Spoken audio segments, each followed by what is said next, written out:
やっほやっほ、イヤホン買ってるかい？ふぐみかんのイヤホンレビューの時間だよ。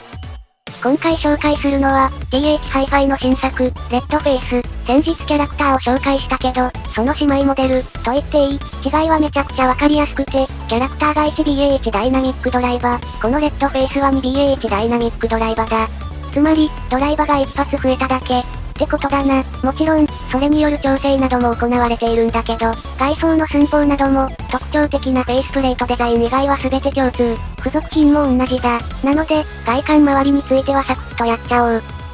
特徴的なデザインのフェイスプレートは、赤色に着色したプレートの上に、切り抜いたプレートを重ね合わせることで実現している、フェイスレッド。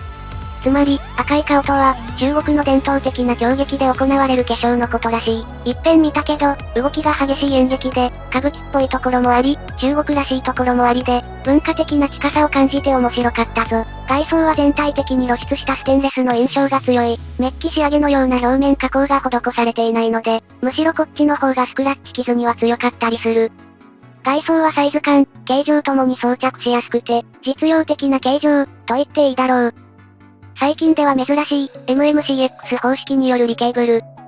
根本の部分はボディの一体成形された金属パーツで覆われているので、MMCX 根本の耐久性については問題なしだ。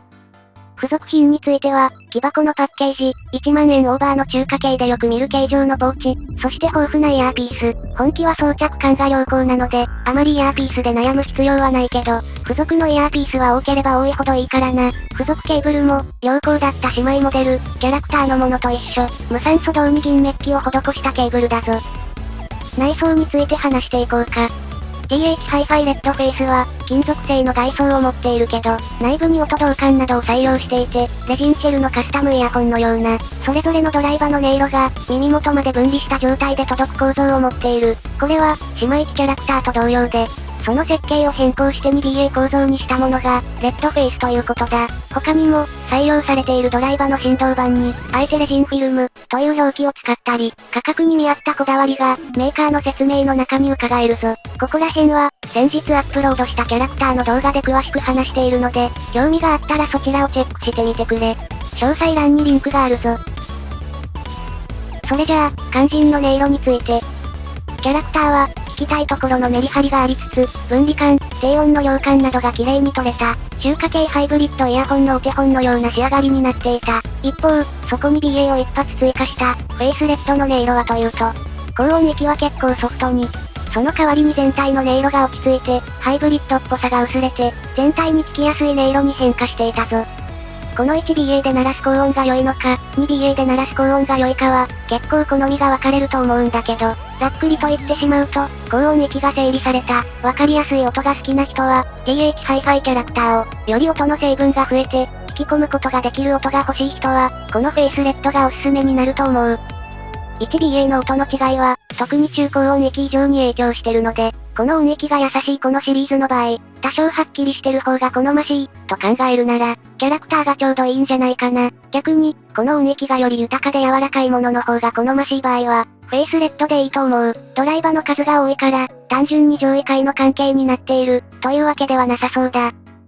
また、高音域が柔らかすぎる、と感じる人は、ESS ES9018 系などの、高音域がシャープな上流、DAC アンプなんかと組み合わせてあげると良い。本品は 3.5mm ケーブルのみが付属するバージョンしかないんだけど、あえて、よりクリアな印象を求めてバランスケーブルに変えてあげるのもいいだろう。高音域がナチュラル志向にかなり振っていて、この価格らしい、より丁寧な音に仕上がってるので、どんなジャンルにも合わせやすい。低音域も、サブベースまで力強く響くので、一見優しいイヤホンに見えるけど、強烈な曲にだって対応できるぞ。